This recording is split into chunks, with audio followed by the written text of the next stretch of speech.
मेरा नाम अरसलान शेरा और आप देख रहे हैं लास्ट लुक प्रोडक्शन, जिसके अंदर हम सीख रहे हैं कोरल ड्रा ग्राफिक्स X7, जिसका आज लेक्चर नंबर 61 है।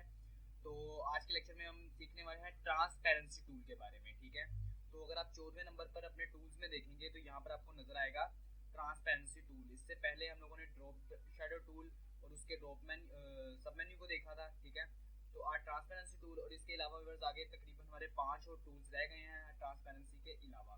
ठीक है, तो आगे 5 आने वाले टूल्स जो ट्रांसपेरेंसी टूल व्यूअर्स बहुत ज़्यादा इस्तेमाल होते हैं ग्राफिक डिज़ाइनिंग में। ठीक है, अगर आप ग्राफिक डिज़ाइनिंग ही आगे प्रोफेशनली करने वाले हैं तो इन 6 टूल्स को आप बहुत ज़्यादा इस्तेमाल करेंगे। तो इसकी वजह से मैं आपसे कहूँगा कि आप इस वक्त जब ये सीख रहे हैं, ठीक है, तो इनको बहुत अच्छे तरीके के साथ प्रैक्टिस कीजिएगा। ठीक है, ज़्यादा से ज़्यादा इसकी प्रैक्टिस कीजिएगा ताकि आपको ज़्यादा अच्छे तरीके से इनके ऊपर काम करना आ सके। ठीक है, तो इसके बाद व्यूअर्स अब स्टार्ट करते हैं हम अपने लेक्चर में। ठीक है, तो आज के लेक्चर में ट्रांसपेरेंसी टूल क्या काम करता है, कैसे काम करता है, हम ये सीखेंगे। और जब हम प्रैक्टिकल्स करेंगे तो इंशाल्लाह फिर इसको मुकम्मल तौर पर हम लोग डिस्कस करेंगे कि ये किस किस जगह आप यूज़ कर सकते हैं, किस किस तरह से यूज़ कर सकते हैं, इसकी कितनी कितनी मिकदार आपने यूज़ करनी है। तो मैं सेलेक्ट करता हूँ ट्रांसपेरेंसी टूल को। ठीक है, ट्रांसपेरेंसी टूल को सिलेक्ट करते ही आपके पास इसके मेन्यू में अगर आप देखेंगे तो सबसे पहले आपके पास आ रहा है यूनिफॉर्म ट्रांसपेरेंसी, उसके बाद आपके पास आ रहा है फाउंटेन ट्रांसपेरेंसी, उसके बाद vector pattern transparency, bitmap pattern transparency और टू कलर पैटर्न ट्रांसपेरेंसी। तो फिर इन सब में सबसे ज़्यादा जो यूज़ होने वाला है वो है फाउंटेन ट्रांसपेरेंसी और इसके ऊपर ही मैं ज़्यादा डिटेल से आपको बताऊंगा। ठीक है, बाकी सबको भी हम टच करेंगे क्योंकि हमने बेसिक से लेकर एडवांस तक करना है। ठीक है, तो इसके लिए मैं एक कोई भी चीज़ ड्रॉ करता हूँ तो ड्रॉ करने के लिए मैं यहाँ पर ए लिख देता हूँ। मैंने यहाँ पे ये ए लिख दिया, स्पेस क्लिक करके आप, ठीक है, क्लिक कर लिया मैंने। उसके बाद ये मैंने ए सेलेक्ट कर लिया। ठीक है, तो इस ए को करने के बाद अब मैं इसके अंदर कलर फिल कर लेता हूँ रेड और येलो, और माउस का लेफ्ट क्लिक करके मैं इसके अंदर आउटलाइन दे देता हूँ जी रेड की। ठीक है, और उसके बाद मैं इस आउटलाइन को थोड़ा सा बढ़ा देता हूँ। मैंने आउटलाइन को ये कर दिया। ठीक है, आउटलाइन का कलर आप यहाँ से भी चेंज कर सकते हैं। ठीक है, और उसके अलावा आपको मैंने लास्ट लेक्चर्स में बताया था कि आप आउटलाइन को किस तरह से बढ़ा और घटा सकते हैं। ठीक है, तो उसके बाद व्यूअर्स ट्रांसपेरेंसी टूल को मैं सिलेक्ट करता हूँ। जैसे मैंने ट्रांसपेरेंसी टूल को सिलेक्ट करने के बाद आपने क्या करना है, अपने ऑब्जेक्ट के एक कॉर्नर से दूसरे कॉर्नर की तरफ इसको ड्रैग करेंगे अपने माउस को क्लिक करके। ठीक है, क्लिक आपने छोड़ना नहीं है।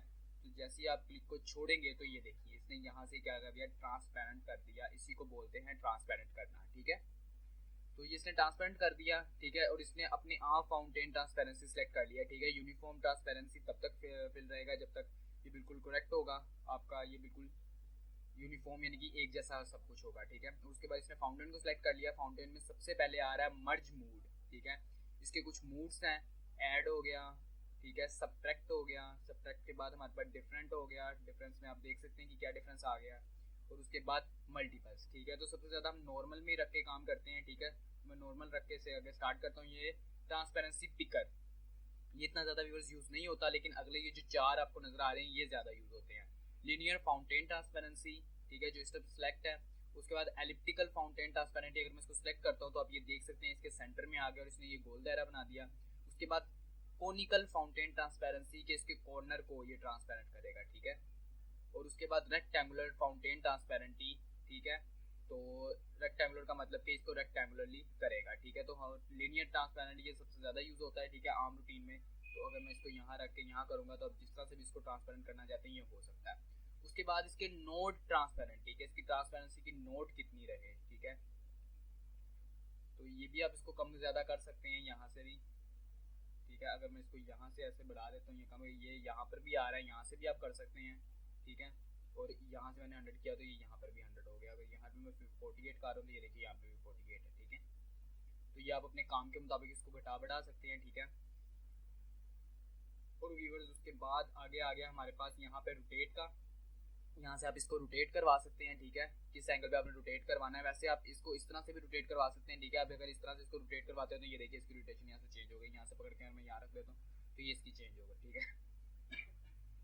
ठीक है, उसके बाद नेक्स्ट आ गया व्यूअर्स के apply the transparency to both the object fill and the object outline. ठीक है, कि आप इसके ऊपर किस तरह से अपनी ट्रांसपेरेंसी को करेंगे। इस टाइम ऑल है व्यूअर्स। अगर मैं इसको फिल पे क्लिक करता हूँ तो ये देखिए अब इसने इसकी आउटलाइन को छोड़ दिया, खाली फिल के ऊपर ये काम कर रहा है। ठीक है, और उसके बाद अगर मैं आउटलाइन को सिलेक्ट कर लेता हूँ तो अभी इसने फिल को छोड़ दिया, येलो कलर को छोड़ दिया और सिर्फ रेड कलर की जो आउटलाइन हमने दी हुई है ये सिर्फ उसके ऊपर ही काम कर रहा है, ठीक है। अभी आप ये दे सकते हैं। तो उसके बाद व्यूअर्स आगे आ गया फ्री स्केल, तो ये सिलेक्ट ही रहने दीजिए। उसके बाद फ्रीज ट्रांसपेरेंटी, ठीक है, ये भी इतना ज़्यादा इस्तेमाल नहीं होता। और कॉपी ट्रांसपेरेंसी, ठीक है, कॉपी ट्रांसपेरेंसी भी मज़ेदार टूल है व्यूअर्स। अगर मैं यहाँ पे तो बिलफर्ज मैं लास्ट लेक्चर्स में भी बता चुका हूँ आपको कि जो हमारा ये है कॉपी वाला, ये इसमें क्या काम करता है, ठीक है, कि आप एक ऑब्जेक्ट को अगर आपने मुकम्मल तौर पे बना लिया है, ठीक है, तो आप चाहते हैं कि उसके अंदर आपने जो जो एडिटिंग की है वो नेक्स्ट ऑब्जेक्ट पे ऑटोमेटिकली हो जाए, आपको दोबारा सब कुछ ना करना पड़े। तो इसके लिए आप क्या यूज़ करते हैं, तो ये उस दूसरे के ऊपर पेस्ट कर देगा, ठीक है। तो उसके बाद व्यूअर्स नेक्स्ट हम देख लेते हैं इसका, ठीक है। तो नेक्स्ट है हमारे पास वेक्टर पैटर्न ट्रांसपेरेंसी। तो वेक्टर को मैं सेलेक्ट कर लेता हूँ। तो उसको सेलेक्ट करने के बाद आप देख सकते हैं कि मेन्यू थोड़ा सा चेंज हो गया, तकरीबन सब कुछ इक्वल है यहाँ तक, ठीक है। अगर हम यहाँ देखें तो यहाँ से लेके यहाँ तक सेम है, ठीक है। उसके अलावा ये कुछ चेंजेस हैं, ठीक है, तो इनको हम डिस्कस कर लेते हैं।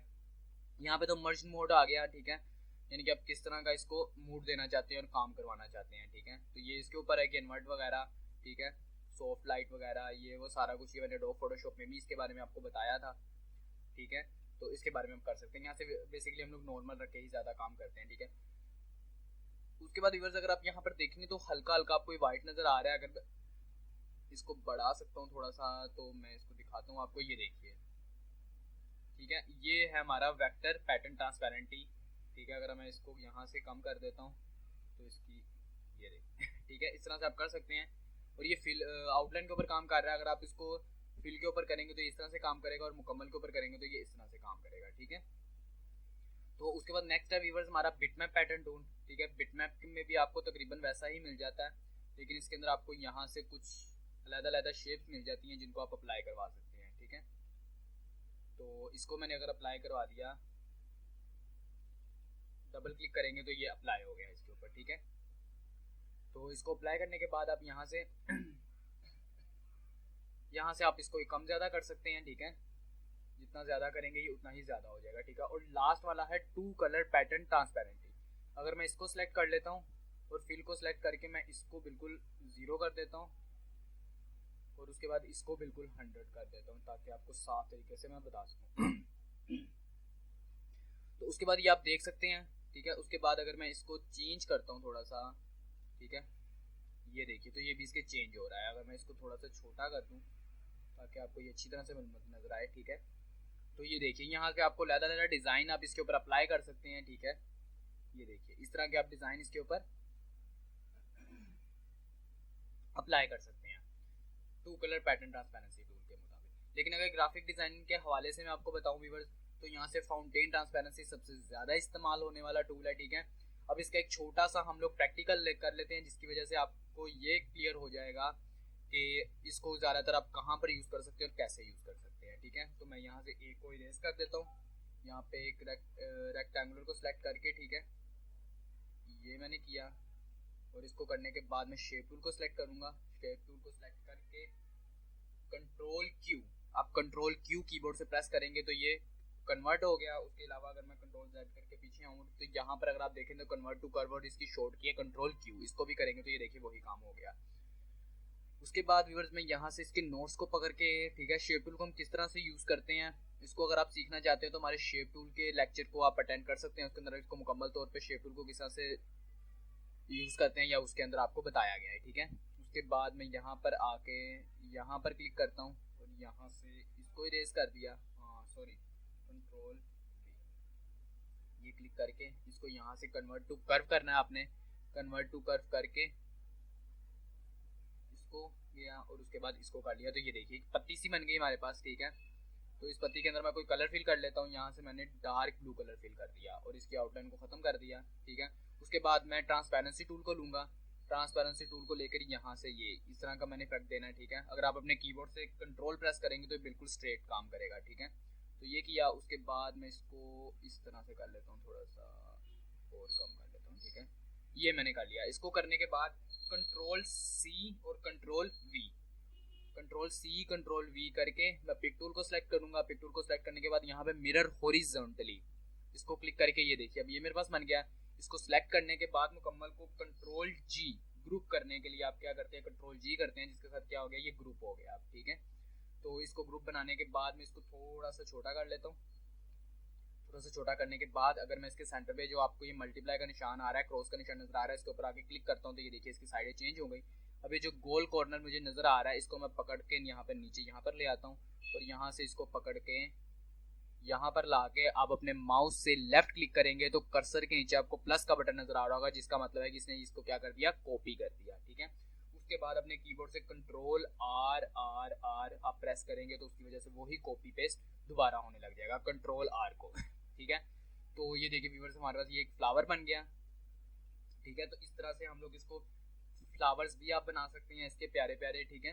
तो इससे आपको थोड़ा बहुत अंदाजा हो गया होगा कि आप इसके साथ क्या कर सकते हैं, ठीक है, इसको कहाँ कहाँ हम यूज कर सकते हैं, ठीक है। अगले ये ट्रांसपेरेंसी टूल और व्यूअर्स आगे आने वाले 5 और टूल्स ये हम लोग लोगोज वगैरह बनाने में बहुत ही ज्यादा इस्तेमाल होते हैं, ठीक है। बैनर्स वगैरह ये उनमें काम करने के अलावा तो होता ही होगा, लेकिन उसके अलावा जब हम लोगो बनाते हैं तो उसके अंदर तो ये बहुत ज्यादा ट्रांसपेरेंसी टूल यूजर होता है। और उसके अलावा अगर आप कोरल ड्रा में कोई 3D ऑब्जेक्ट बना रहे हैं, ठीक है, तो उसको यूज करने के लिए आप ट्रांसपेरेंसी टूल को बहुत ज्यादा इस्तेमाल करते हैं। तो अगर मैं इसको दोबारा सेंटर में क्लिक करूं और इसको थोड़ा सा रोटेट करवाऊं इस तरफ, और यहाँ पे फिर से एक और कॉपी बना दी मैंने, और ये कॉपी बनाने के बाद मैं इसमें कलर फिल करके देता हूँ, रेड कर दूँ, रेड कर दिया और इसको मैं थोड़ा सा छोटा कर देता हूँ,